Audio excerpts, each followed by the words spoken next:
जब हम recorded conversion की बात करें तो हार्डली 10% भी प्लांट कन्वर्ट नहीं हो पाते जिनको हम प्लांटेशन करते हैं। तो साल का एक प्लांट को ग्रो करने का 3 से 5 हज़ार का खर्चा है और उसमें भी कन्वर्जन जो है 20-30% से ज़्यादा नहीं हो पाएगा। भारत को चाहिए 33% ग्रीन कवर। इस समय रिकॉर्ड में तो आप देखोगे 25.17 दिखाई देगा, पर एक्चुअल जो अगर ग्राउंड पे कैलकुलेशन करोगे आप तो 18.17% से ज़्यादा का ग्रीन कवर नहीं है कि 140 करोड़ भारतीयों को अपने जीवन काल के अंदर 33% ग्रोथ करने के लिए कम से कम 422 पेड़ लगाने हैं। अभी हमारी नेशनल एवरेज क्या बता रही है? 28 पेड़। आपने एक भी पेड़ लगाया नहीं लगाया, आपके 28 पेड़ तो आपके उसमें अकाउंट में आ चुके हैं। तो आपको बाकी 396 पेड़ अगर आप नहीं लगाओगे तो आपकी आने वाली थर्ड जनरेशन को कहीं ना कहीं आप हाथ में बंदूक देके जानी पड़ेगी कि भैया खाने पीने के लिए तुम अपनी व्यवस्था खुद कर लेना। बस में मकसद एक ही है कि जो लोग आज हमारा पॉडकास्ट देख रहे हैं या जो लोग, मैं चाहता हूं कि भारत का हर एक नागरिक अगर इस मूवमेंट में शामिल होगा तो शायद हम 33% जो ग्रीन कवर करना चाहते हैं, भारत को एक खुशहाल और एक हरा भरा भारत देखना चाहते हैं, शायद इससे मुझे लग रहा है पॉसिबिलिटी है। Hi, I'm Kunal Dasa, and today we are going to record the episode number 2 of Wowcast, which is Tree for Life. The name itself suggests what is Tree for Life. The tree is not only limited for an environment day, I think it's for life. तो चलिए discuss करते हैं with Mahendra Bajaj sir. नमस्ते Mahendra Bajaj sir. नमस्ते। फिर बार आपसे एक बार और मिलने का अवसर प्राप्त हुआ। जी जी। और आज के स्पेशल दिन पे, ये ओकेशन जो वर्ल्ड एनवायरनमेंट डे का है जी, उस पे हम चर्चा करने जा रहे हैं ओथ फॉर ग्रोथ की, जी, जो कि एक इनिशिएटिव है हाँ by tree for life by वावनंदी। हाँ। तो सर सबसे पहले आप बताइए कि ये क्या है ओथ फॉर ग्रोथ। बेसिकली देखिए, हम आज वर्ल्ड एनवायरनमेंट डे सेलिब्रेट कर रहे हैं तो एक दिन से तो हम एनवायरनमेंट में बदलाव नहीं ला सकते, तो it has to be every day. दूसरा, ओथ फॉर ग्रोथ का एक ही मकसद है कि प्लांटेशन ड्राइव्स तो बहुत होते हैं जी, पर सक्सेस कितना होता है। जब हम रिकॉर्डेड कन्वर्जन की बात करें तो हार्डली 10% भी प्लांट कन्वर्ट नहीं हो पाते जिनको हम प्लांटेशन करते हैं। तो एक बहुत बड़ा एक इश्यू दिखाई दिया कि यहाँ प्लांट करना इतना इम्पोर्टेंट नहीं है जितना ग्रोथ है। राइट। और वो ग्रोथ करने के लिए जो रिसोर्सेज चाहिए, उस रिसोर्सेज के हिसाब से अगर हम करते हैं तो साल का एक प्लांट को ग्रो करने का 3 से 5 हज़ार का खर्चा है और उसमें भी कन्वर्जन जो है 20-30% से ज़्यादा नहीं हो पाएगा। तो लगा क्यों ना ऐसा मूवमेंट किया जाए जिसमें हर भारतीय को शामिल किया जाए, हर एक भारतीय प्राउड से कह सके I have taken oath for growth, और वो प्लांट हम, वो एक सीड को हम एक पौधा बनाए और पौधे को एक पेड़ बनाए। So that is oath for growth. It is not about the plantation, it about the growth of the plant. तो सर जैसे आपने बताया प्लांटेशन के लिए, तो एक पौधे को बड़ा होने के लिए क्या खाली नेचर का होना इम्पोर्टेंट ज़रूरी है, या फिर उसको जो मिट्टी मिलेगी या उसको जो भी खाद मिलेगा, पानी मिलेगा, वो भी जितना ज़्यादा मायने रखता है? देखिए, एक थोड़ा सा मैं आपको डेटा शेयर करूंगा। अनफॉर्चुनेट डेटा है हमारे हाथ में। एक तो हमारी सॉइल इनफर्टिलिटी वाली होती जा रही है, डेजर्ट में कन्वर्ट होती जा रही है। जो कार्बन और पोटेशियम का कंटेंट हमको चाहिए वो सॉइल में भी रहा नहीं है। प्लांटेशन का ग्रोथ न होने पाने का एक मेजर रीज़न वो भी है, एनवायरनमेंट क्लाइमेट चेंजेस के कारण भी। तो हमें एक मालूम पड़ा कि हम जो प्लांट तो लगा के आते हैं पर उसके ज़मीन में उतनी ताकत भी तो नहीं इसको ग्रोथ देने के लिए। तो वो जो नेचुरल कंपोनेंट चाहिए ना हमें सॉइल का, जो बेसिकली काउडंग से होता है, गौमूत्र से होता है, वो पूरा का पूरा सॉइल का जो कंटेंट है एज एन मदर्स वूम हमने एक पॉट के रूप में बना दिया, ताकि जो उस बीज को फूटने के लिए जो ताकत चाहिए, जो आज हमारी सॉइल नहीं दे पा रही है, वो हमारा प्लांट पॉट दे पाए। थोड़ा सा 20 ml का पानी दिया, प्रकृति की सनलाइट दे दी, बात खत्म, अपने आप आ जाएगा। Perfect sir. और सर जैसे मैंने सुना है कि ये सस्टेनेबल पैकिंग में जो ट्री फॉर लाइफ का पैकिंग आप दे रहे हो, जो तो उसमें क्या क्या सस्टेनेबल पैकिंग आप उसको कैसे कह सकते हो? देखिए, जब से मैं इस गौशाला वाले प्रोजेक्ट में जुड़ा हूं तो मेरा एक ही सिस्टम रहा है कि स्टार्ट टू एंड हम हमेशा काम करते हैं आरंभ से अंत तक। तो मैंने इसको लिया अंत से आरंभ तक। भाई अब कोई भी चीज़ हो जिसका अंत हो, एक नई शुरुआत हो सकती है। तो जैसे इसकी पैकेजिंग को आप देखेंगे तो इस पैकेजिंग के अंदर आपने ये पंचगव्य का पॉट देखा, उसको बड़ा किया, तो उसको जब आप घर की खिड़की में या पेड़ पे टांग देंगे तो चिड़िया का एक ब्यूटीफुल सा घोंसला हो जाएगा। जैसे हम आज काफ़ी हम लोग इस चीज़ से भी स्ट्रगल कर रहे हैं कि हमारे जो एनवायरनमेंट में इस समय पक्षियों की ब्यूटीफुल आवाज़ सुन रहे हैं, पर हमारे शहरों के अंदर ये आवाज़ें नहीं हैं। तो उसको बढ़ाने के लिए पक्षियों को अगर सही मायने में घोंसला देंगे तो उसकी हमने पैकेजिंग बनाई। तो वो एक तो अंत हो रहा है, एक नई शुरुआत हो रही है और आरंभ हो रहा है एक नए घोंसले का। तो सर ये मैं बोलूँगा एक खाली प्लांटेशन ड्राइव नहीं है, जैसे कि वन एनवायरनमेंट डे के लिए, कोई कैंपेन के लिए, कोई फोटो के लिए नॉर्मल हमने प्लांटेशन कर दिया। ये एक आई थिंक ये एक मूवमेंट है ग्रोथ के लिए, जो जी, पूरे जी। नेशन को अगर फॉलो करे तो जो हमारा ग्रीन कवर है उस पर हम बहुत ज़्यादा अच्छा इम्पैक्ट ला सकते हैं। देखिए ग्रीन कवर की जो आपने बात बोली ना, फैंटास्टिक बात बोली। शायद आम आदमी को मालूम नहीं ग्रीन कवर होता क्या है। जी घर में छोटे छोटे प्लांट लगाना ग्रीन कवर नहीं था। ग्रीन कवर उसको कहा जाता है जिसको फॉरेटाइजेशन बोले, हम फॉरेस्ट बोले, जहाँ पेड़ हो, पौधे ना हो, या ग्रीन जो हम घर में एरिका पाम्स वगैरह लगाते हैं, ये उसका काम नहीं करते हैं। नीम के पेड़ हैं, जामुन के पेड़ हैं, जो इकोसिस्टम को पूरा बैलेंस करते हैं। भारत को चाहिए 33% ग्रीन कवर। इस समय रिकॉर्ड में तो आप देखोगे 25.17 दिखाई देगा, पर एक्चुअल जो अगर ग्राउंड पे कैलकुलेशन करोगे आप, तो 18.17% से ज़्यादा का ग्रीन कवर नहीं है। इसका मकसद क्या हुआ कि 140 करोड़ भारतीयों को अपने जीवन काल के अंदर 33% ग्रोथ करने के लिए कम से कम 422 पेड़ लगाने हैं। कितने? 422। अभी हमारी नेशनल एवरेज क्या बता रही है? 28 पेड़। आपने एक भी पेड़ लगाया नहीं लगाया, आपके 28 पेड़ तो आपके उसमें अकाउंट में आ चुके हैं। तो आपको बाकी 396 पेड़ अगर आप नहीं लगाओगे तो आपकी आने वाली थर्ड जनरेशन को कहीं ना कहीं आप हाथ में बंदूक देके जानी पड़ेगी कि भैया खाने पीने के लिए तुम अपनी व्यवस्था खुद कर लेना। राइट। क्योंकि अगर हमने आज नहीं किया तो कल हमारे पास मौका ही नहीं मिलेगा। और ये जो मौका है अभी हमारे पास, ये मान लीजिए आने वाले 5-10 साल तक है। इसलिए मैं ये एनवायरनमेंट डे को एक डे नहीं करना चाहता हूँ, एवरी डे करना चाहता हूँ, एवरी ईयर करना चाहता हूँ। Day by day, year two year अगर हमने आने वाले 5-10 साल तक इसको रेगुलर एक इवेंट मूवमेंट बना दिया, पार्टिसिपेशन हर लोगों का कर दिया, तो मुझे लगता है वाकई हम इसको कर पाएंगे, बहुत अच्छा कर पाएंगे। तो एक प्लांट का खाली ध्यान नहीं रखना है, उसका ग्रोथ करना इंपॉर्टेंट है। बिल्कुल। देखिए क्या होता है, जैसे एक मदर्स होम, आज देखे हम ह्यूमन अपना मैनकाइंड में भी आज इनफर्टिलिटी रेट बढ़ चुका है। जी।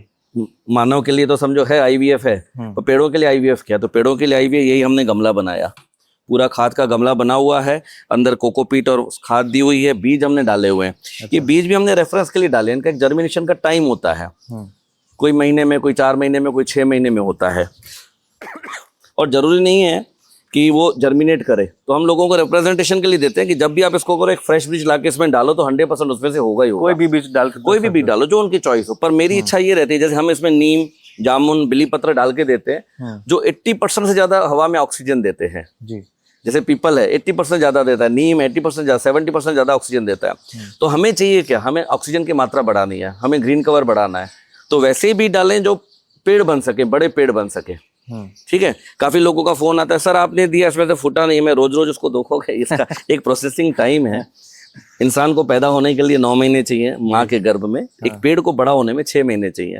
रोज आप इसमें 20 ml पानी दो, बहाव दो, ध्यान दो, केयर करो, थोड़ी सी धूप दो, ब्यूटीफुल सा जब पौधा आएगा उसका नाम दे दो, अपने दादा दादी का नाम दो, अपने बच्चों का नाम दो, उसको केयर करो। और जैसे ही थोड़ा बड़ा हो जाएगा, इसको कहीं पे भी जाके अपने घर के बाहर गार्डन में जहाँ खाली जगह मिले करोगे। इंपॉर्टेंट है मदर्स होम, आईवीएफ वाला। आईवीएफ के बाद जब वो कंसीव हो जाता है तो मदर जैसे केयर करती है, सेम इसका काम है। तो होगा क्या, प्रकृति भाग इसका काम कर देगी। बीज से पौधा होना ही आज की डेट में बहुत ज्यादा, जिसको हम कहते हैं oath for growth. Right ji sir, इसमें मिट्टी का कितना इंपॉर्टेंट रोल है? देखिए है ही मिट्टी का रोल, हम इंसान मिट्टी के बने हुए हैं। पर हमारे अंदर जैसे नेचुरल कहते हैं ना, केमिकल एंजाइम्स रीजनरेट करती है प्रकृति, तो उसके लिए प्रकृति के लिए भी चाहिए। तो ये पॉट हमने वही बनाया है। अच्छा, बनाया भी हमने गौशाला में है। तो इससे हो क्या रहा है, उसके गोबर मूत्र का जो कर रहे हैं तो उसकी गौशाला की भी इनकम हो रही है। वहाँ रोजगार भी उन लोगों को दे रहे हैं जो 40 के ऊपर की लेडीज हैं, 50 के ऊपर के मर्द हैं, ताकि अच्छा अनस्किल्ड मैन पावर है जिनको डिग्री नहीं है, ऐसे लोगों को हम इसमें रोजगार दे रहे हैं। तो इससे हो क्या रहा है, एक तरफ रोजगार हो रहा है, एक तरफ गौशाला आत्मनिर्भर हो रही है, इकोनॉमी मतलब गाय की इकोनॉमी जनरेट हो रही है, एनवायरमेंट हो रहा है, पैकेजिंग से चिड़ियों के लिए घोंसला बन रहा है। तो पूरा अगर इकोसिस्टम देखेंगे तो 100% जीरो वेस्ट, नेचुरल, सस्टेनेबल हमने एक कॉन्सेप्ट क्रिएट किया। बस इसमें मकसद एक ही है कि जो लोग आज हमारा पॉडकास्ट देख रहे हैं, या जो लोग, मैं चाहता हूं कि भारत का हर एक नागरिक अगर इस मूवमेंट में शामिल होगा तो शायद हम 33% जो ग्रीन कवर करना चाहते हैं, भारत को एक खुशहाल और एक हरा भरा भारत देखना चाहते हैं, शायद इससे मुझे लग रहा है पॉसिबिलिटी है। सर, आपका क्या मकसद था कि ये गौशाला वाला कॉन्सेप्ट जब लाए हो? जी जी, काऊ डंग से जो बना है पंचगव्य का पॉट, उसके पीछे आपका मकसद क्या है? मैं खाली गौशाला का चलाना या गौ सेवा करना ही था, या उसके नहीं, अलावा भी आपका प्रैक्टिकली आप vision एक बात समझिए, किसी भी पेड़ को चलाने के लिए एक उसको खाद चाहिए, जिसको हम फर्टिलाइजर बोलते हैं, डीएपी। आज केमिकल यूज कर रहे हैं, नेचुरल। हमारे पुराने जमाने में जो खेती होती थी, हाँ। गाय के गोबर और मूत्र से होती थी। हाँ। बैल कभी भी एक जगह खड़ा रह के गोबर नहीं करता, चलते चलते गोबर करता है, और उसके खड़ाऊ जो होते हैं वो उसका काम करते हैं। तो वो हमारे नेचुरल जो खेती होती है, जिससे हमारे पेड़ होते हैं, पोरोसिटी हो जाती है जमीन में। आज हम ट्रैक्टर से करते हैं, पोरोसिटी खत्म हो जाती है, जिसके कारण पूरा गड़बड़ हो जाता है। तो वो एक पद्धति को हमने इसमें लेके आया। तो ये किया है national innovation foundation, department of science and technology, government of India की तरफ से ये सब इनिशिएटिव उन्होंने हमको ये दिया था कि इस चीज को हमने बनाया तो है, पर मार्केटिंग करनी है, लोगों तक जन जन तक पहुंचाना है। तो पूरा बाकी कॉन्सेप्ट भाव नंदी ने इसको क्रिएट किया, और धन्यवाद देना चाहूंगा नेशनल इनोवेशन फाउंडेशन को, जिन्होंने सोचा कि भारत के भविष्य निर्माण के लिए इस तरह की एक कॉन्सेप्ट को उन्होंने जनरेट किया है। Absolutely sir. सर, फैमिली हो गई, इंडिविजुअल हो गए, स्टूडेंट्स हो गए, हाँ, कॉर्पोरेट्स आप ले लो, हाँ। तो ये सब अगर मिलके कोई इनिशिएटिव क्रिएट करें तो क्या इम्पैक्ट पड़ सकता है इनिशिएटिव? देखिए, मैं एक चीज बताऊं, इसको हम ब्यूटीफुल सीएसआर एक्टिविटी में शामिल कर सकते हैं। कॉर्पोरेट से अगर मैं बात करूं तो कॉर्पोरेट तो इसमें इतना बड़ा प्ले कर सकते हैं, इतना बड़ा प्ले कर सकते हैं, शायद कोई भी नहीं कर सकता। उदाहरण के तौर पे देखिए, आप बुके देते हैं, कोई भी चीज देते हैं ना, उसकी समझो कोई भी ब्यूटीफुल से ब्यूटीफुल गिफ्ट दिया, उसकी लाइफ महीने 2 महीने, बुके 1-1.5 घंटे के अंदर डस्टबिन में चला जाता है, बरोबर? जैसे सब फंक्शन में यूज होता है, फंक्शन में होता है। हाँ। पर ये जो ले जाएगा और जो कंटेंट पड़ेगा, उसकी आत्मा जागृत होगी। आत्मा जागृत होगी, इसका केयर करेगा। मैं दावे के साथ कह सकता हूँ 100 में से 99 लोग इस चीज को सही मायने में कंट्रीब्यूट करेंगे, देश के लिए कंट्रीब्यूट करेंगे।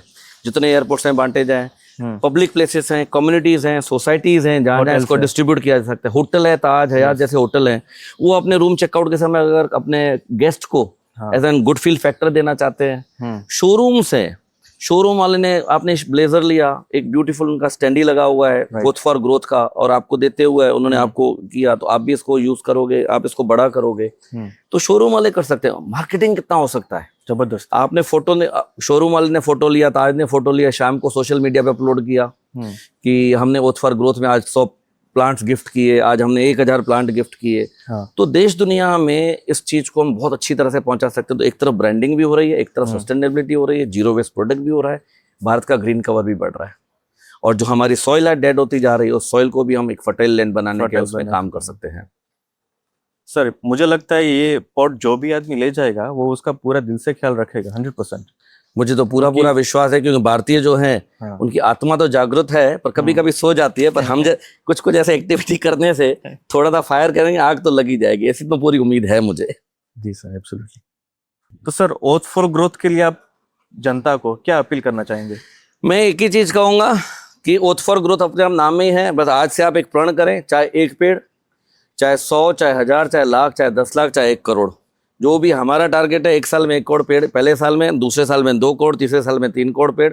और इस इनिशिएटिव को आने वाले 10 साल के अंदर भारत के जो 33% ग्रीन कवर हमें बढ़ाना है, उसके लिए हमने तो अपना ओथ फॉर ग्रोथ ले लिया। पर अब आपकी जनता की, लोगों की, कॉर्पोरेट्स की जवाबदारी, नैतिक जवाबदारी बनती है किस चीज को अपने बेबी बनाए, उसको आगे बढ़ाए।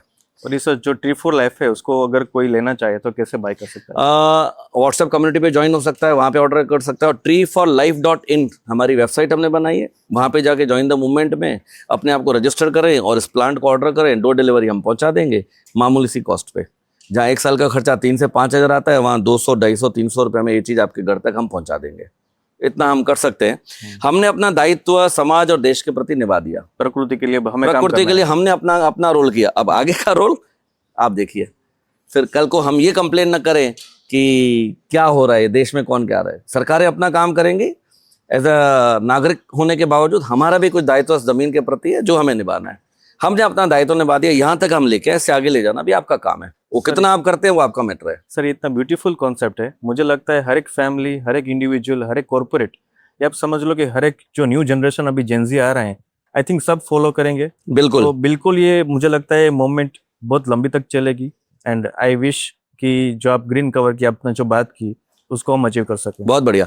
इसमें काफी लोगों के कहे गए तो व्यापार की बातें कर रहे हैं। हाँ, बिल्कुल व्यापार की बात कर रहे हैं, अर्थ की बात कर रहे हैं। अर्थ का पैसा होता है, अर्थ का उपयोग होने के बावजूद न करो तो व्यर्थ हो जाता है, गलत करो तो अनर्थ हो जाता है। आज तक स्वार्थ का क्या, पर परमार्थ का है। एक चीज और बता दूं, जो भी कंट्रीब्यूशन आता है उसका कुछ परसेंटेज अल्गोरिदम बना के रखा है, गौशाला में भी जाता है, रोजगार में भी जाता है, देश के प्रति भी जाता है। सिस्टम चलाने के लिए कंपनी को भी कुछ चाहिए, जी तो अगर कोई लोग सोच रहे हैं हम स्वार्थी हैं, हाँ तो भाई बिल्कुल मैं स्वार्थी हूँ। स्वार्थ है किस चीज का? देश में ग्रीन कवर लाने का। स्वार्थ है किसका? सॉइल को बचाने का। स्वार्थ है किसका? कि देश में एक क्लाइमेट चेंज को बैलेंस करने का, कार्बन को बैलेंस करने का, क्लाइमेट चेंज को बैलेंस करने का, यूनाइटेड नेशंस के दिए हुए एसडीजी प्रोग्राम्स को बैलेंस करने का। ये सब हम स्वार्थी लोग हैं। और स्वार्थ करने के लिए अर्थ चाहिए, अर्थ के लिए पैसा चाहिए। उसमें साथ में मिलकर करते हैं, और कैसा भी नहीं कि लूट रहे हैं। हाँ, बस थोड़ा सा हमें भी मिल रहा है, थोड़ा बांट भी रहा है। गौ सेवा सबको करनी है, लेकिन किसी के पास टाइम नहीं है। जो अर्बन एरिया में रहते हैं उनको गाय मिलती नहीं है सिटी में, तो वो लोग भी चाहते हैं कि कभी कभी टाइम निकाल के गौशाला जाए। अगर वो नहीं जा सकते तो ये ट्री फॉर लाइफ के कॉन्सेप्ट से कर सकते, दे कैन कंट्रीब्यूट देयर। तो बस एक ही अपील है, निस्वार्थ भाव से जुड़ जाएं और इस ओथ फॉर ग्रोथ में अपना भी शामिल हो जाएं। धन्यवाद। Thank you sir. Thank you sir. Thank you sir.